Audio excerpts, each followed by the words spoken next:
19 জুলাই শুক্রবার বাংলাদেশে বৈষম্যবিরোধী ছাত্র আন্দোলনের ডাকে পালিত হয় কমপ্লিট শাটডাউন। এই সর্বাত্মক অবরোধ কর্মসূচির দ্বিতীয় দিনেই রক্তে রঞ্জিত হয় দেশের রাজপথ। সারা দেশে সংঘর্ষ ও বিক্ষোভে প্রাণ হারান অন্তত 56 জন। ঢাকার বিভিন্ন এলাকায় পুলিশের গুলি ও দমনপীড়নে নিহত হন অন্তত 44 জন। রামপুরা, বাড্ডা, যাত্রাবাড়ি, উত্তরাসহ রাজধানীর গুরুত্বপূর্ণ এলাকাগুলোতে ঘটে ভয়াবহ সংঘর্ষ। পথচারী, সাংবাদিক, রাজনৈতিক কর্মী আহত হন শত শত মানুষ। সেই দিন ঢাকায় আকাশে উড়তে দেখা যায় সেনাবাহিনীর হেলিকপ্টার। উপর থেকে ছোড়া হয় কাঁদানে গ্যাসের শেল, সাউন্ড গ্রেনেড। ঢাকার রাজপথ পরিণত হয় এক যুদ্ধক্ষেত্রে।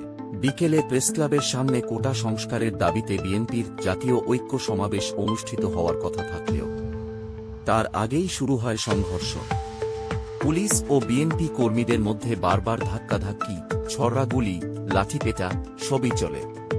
তোপখানা রোডে গণতন্ত্র মঞ্চের মিছিলে নেমে আসে দমন অভিযান।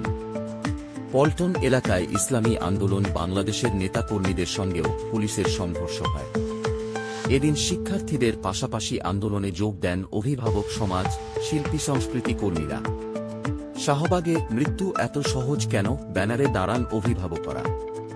মানিক মিয়া অ্যাভিনিউয়ে মৌন প্রতিবাদে অংশ নেন ছোট পর্দার অভিনয় শিল্পীরা। মোবাইল ইন্টারনেট বন্ধ রাখা হয় সারা দেশে। সংবাদপত্রের সম্পাদক পরিষদ দ্রুত সেবা চালুর দাবি জানায়। রাত বাড়তেই ঘোষণা আসে কারফিউ। গণভবনে ক্ষমতাচ্যুত প্রধানমন্ত্রী শেখ হাসিনা ও 14 দলের বৈঠকের পর মধ্যরাতে সারা দেশে মোতায়েন করা হয় সেনাবাহিনী। এ রাতেই আন্দোলনের 3 প্রধান সমন্বয়ক নাহিদ ইসলাম, আসিফ মাহমুদ সজীব এবং আবু বাকের মজুমদার তাদের বাসা ও আশপাশ থেকে তুলে নেয় আইনশৃঙ্খলা রক্ষাকারী বাহিনী। আন্দোলনের পক্ষ থেকে ঘোষণা করা হয় 9 দফা দাবি, যার মধ্যে ছিল শেখ হাসিনা ও ওবায়দুল কাদের সহ সরকারের শীর্ষ নেতৃত্বের পদত্যাগ, ছাত্রলীগ ও সন্ত্রাসীদের গ্রেপ্তার, নিহতদের পরিবারকে ক্ষতিপূরণ, দলীয় ছাত্ররাজনীতি নিষিদ্ধ করে সাধারণ ছাত্র সংসদ চালু, কোটা আন্দোলনকারীদের বিরুদ্ধে হয়রানি বন্ধ।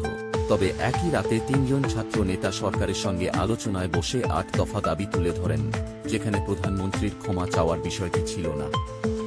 আব্দুল কাদের পরে জানান, আমাদের আন্দোলনকে ভাঙতে বহু পক্ষ চেষ্টা চালিয়েছে, তবে মাঠের কর্মীদের চাপে 9 দফা দাবি সামনে চলে আসে। জাতিসংঘের মানবাধিকার দপ্তরের তথ্য অনুসারে কারফিউ জারির পর দেশ জুড়ে চলে ব্লক রেইড নামে পরিচিত গণগ্রেপ্তার অভিযান। এ অভিযানে র্যাব, পুলিশ ও সেনাবাহিনী যৌথভাবে অংশ নেয়। আজ এই 19 জুলাই গণঅভ্যুত্থানের বর্ষপূর্তিতে তরুণদের চোখে অম্লান এক রক্তঝরা ইতিহাস হয়ে রয়েছে। এরকম আরও আপডেট পেতে সাবস্ক্রাইব করুন নিউজ বাই সোহাগ।